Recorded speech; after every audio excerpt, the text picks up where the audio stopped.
శ్రీమాత్రే నమః. అందరికీ నమస్కారం అండి. నేను మీ స్పందన. Welcome back to our channel. ఈరోజు ఈ వీడియోలో పోలిపాడ్యమి రోజున పూజ పూర్తి చేసుకున్న తర్వాత తప్పకుండా ప్రతి ఒక్కరూ తెలుసుకోవలసిన మరియు వినవలసిన పోలీస్ వర్గ వ్రత కథ గురించి ఈ వీడియోలో తెలుసుకుందామండి. అసలు ఈ పోలీస్ వర్గం అంటే ఏమిటి, ఇంతకు ఎవరి పోలి, ఆమె వెనుక ఉన్న కథ ఏమిటో ఇప్పుడు తెలుసుకుందామండి. ఈ పోలీస్ వర్గ కథ చదివేటప్పుడు చేతిలో కొన్ని అక్షంతలను ఉంచుకొని ఈ కథ చదవడం అనేది ప్రారంభించాలి. అనగనగా ఒక ఊరిలో ఒక ఉమ్మడి కుటుంబం ఉండేది. ఆ కుటుంబంలో 5 కోడళ్ళు ఉండేవారట. వారందరిలోకి చిన్న కోడలైన పోలికి చిన్నప్పటి నుంచే పూజలన్నా వ్రతాలన్నా మహా ఆసక్తి. కానీ పోలి ఇంత ఆసక్తిగా ఉండటం వాళ్ళ అత్తగారికి నచ్చేది కాదట. ఎందుకంటే తనంతటి భక్తురాలు వేరొకరు లేరు అని వాళ్ళ అత్తగారి నమ్మకం. ఆచారాలను పాటించే హక్కు ఆమెకే ఉంది అన్నది ఆమె అహంభావం. అందుకే కార్తీక మాసం రాగానే చిన్న కోడల్ని కాదని, అంటే పోలిని కాదని మిగతా కోడళ్ళందరినీ తీసుకుని నదికి వెళ్ళేదట. అక్కడ తన కోడళ్లతో కలిసి చక్కగా నదీ స్నానం చేసి దీపాలను వెలిగించుకుని వచ్చేది. ఈలోగా కోడలు ఎక్కడ దీపం పెడుతుందోనన్న అనుమానంతో దీపం పెట్టేందుకు కావలసిన సామాగ్రిని కూడా ఏది ఇంట్లో లేకుండా జాగ్రత్త పడి మరీ బయలుదేరి వెళ్ళేవారట వాళ్ళ అత్తగారు. ఈ విధంగా కార్తీక మాసంలో పోలి దీపం పెట్టకుండా ఉండేందుకు వాళ్ళ అత్తగారు చేసిన ప్రయత్నాలేవి సాగేవి కాదట. పెరట్లో ఉన్న పత్తి చెట్టు నుంచి కాసింత పత్తిని తీసుకుని దానితో ఒత్తిడి చేసేది పోలి. దానికి కవ్వానికి ఉన్న వెన్నని రాసి దీపాన్ని వెలిగించేదట. ఆ దీపం కూడా ఎవరికీ కనిపించకుండా ఉండేందుకు దాని మీద బుట్టని బోర్లించేదట. ఇలా కార్తీక మాసం అంతా కూడా నిర్విఘ్నంగా దీపాలను వెలిగించింది పోలి. చివరికి అమావాస్య రోజు రానే వచ్చింది. కార్తీక మాసం చివరి రోజు కాబట్టి ఆ రోజున కూడా నదీ స్నానం చేసి ఘనంగా కార్తీక దీపాలను వదిలేందుకు అత్తగారు బయలుదేరింది. వెళుతూ పోలి ఆ రోజు కూడా దీపాలను పెట్టి తీరిక లేకుండా ఇంటి పనులన్నీ అప్పగించి మరీ వెళ్ళింది.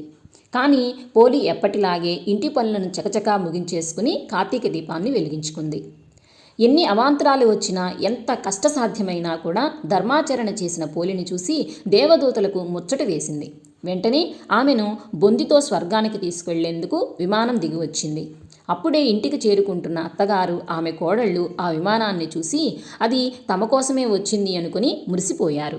కానీ అందులో పోలి ఉండేసరికి వాళ్ళు చూసి ఆశ్చర్యపోయారు. ఎలాగైనా ఆమెతో పాటుగా తాము కూడా స్వర్గానికి వెళ్ళాలనుకునే ఆత్రంలో పోలి కాళ్ళని పట్టుకుని వేలాడే ప్రయత్నం చేసినా కూడా వాళ్ళకి ఉపయోగం లేకుండా పోయింది. విమానంలోని దేవదూతలు పోలికి మాత్రమే స్వర్గానికి చేరుకునేటటువంటి నిష్కల్మషమైన మనసు ఉందని చెబుతూ వారిని కిందికి దించేశారు. ఈ విధంగా తెలుగునాట స్త్రీలంతా కూడా అమావాస్య రోజున ఉదయాన్నే అరటి డొప్పలలో ఒత్తులను వెలిగించి ఈ విధంగా పోలి తల్లిని తలుచుకుంటూ నీటిలో వదులుతారు. అంటే ఈ కథ వెనుక ఉన్న అసలు ఆంతర్యం ఏమిటి అని చూసుకున్నట్లయితే, కార్తీక మాసం దీపాలను వెలిగిస్తే బొందుతో స్వర్గానికి చేరుకుంటామో లేదో అన్న విషయం పక్కన పెడితే, ఆచారాన్ని పాటించాలి అని మనసు ఉన్నప్పుడు మార్గం దానంతటి అదే కనిపిస్తుంది అని చెప్పడం ఈ కథలోని వెనుక ఉన్న అసలు ఆంతర్యం. భగవంతుని కొలుచుకోవటానికి కావలసింది శ్రద్ధే కానీ ఆడంబరం కాదని సూచిస్తుంది ఈ కథ. అన్నింటికీ మించి అహంకారంతో సాగే పూజలు ఎందుకు పనికిరావు అని హెచ్చరిస్తుంది. అత్తాకోడళ్ల మధ్య సఖ్యత ఉండాలి అని నీతిని బోధిస్తుంది. అందుకే ప్రతి కార్తీక మాసంలోనూ ప్రతి తెలుగు ఇంట్లోనూ పోలీస్ వర్గ కథని చదువుతూనే ఉంటారు. ఈ విధంగా కథ చదవటం పూర్తయిన తర్వాత చేతిలో ఉన్న అక్షంతలని కొన్ని స్వామి ముందల, మరికొన్ని మన శిరస్సుపై వేసుకోవాలి. ఇంకా మరొక విషయం ఏమిటి అని అంటే, ఈ రోజున మాంసాహారాన్ని భుజించవచ్చా లేదా అనేది చాలామందిలో సందేహం ఉంటుంది. కార్తీక మాసం నెల రోజులు ఏ విధంగా అయితే మాంసాహారం తినకుండా ఉన్నారో, అదేవిధంగా ఈ రోజున అంటే మన పోలితల్లికి మనం పూజ అనేది చేసుకున్నాం కాబట్టి ఈ రోజు కూడా మాంసాహారాన్ని తినకుండా ఉండాలండి. సో ఇదండి ఇవాల్టి వీడియో.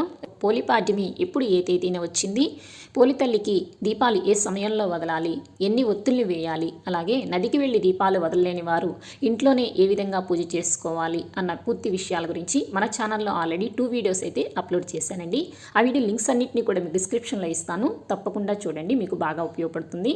ఈ వీడియో మీకు నచ్చింది, యూజ్ అయింది అనుకుంటే తప్పకుండా ఒక లైక్ చేయండి. ఈ కథ గురించి మరికొంతమందికి తెలియచేయాలి అనుకుంటే ఈ వీడియోని షేర్ చేయండి. ఇలాంటి మరెన్నో ఆధ్యాత్మికపరమైన విషయాల కోసం మన ఛానల్ని సబ్స్క్రైబ్ చేసుకోండి. పక్కనే ఉన్న బెల్ ఐకాన్ని కూడా క్లిక్ చేసుకోండి. మరొక మంచి వీడియోతో మళ్ళీ కలుసుకుందాము. మరి శ్రీమాత్రే నమః.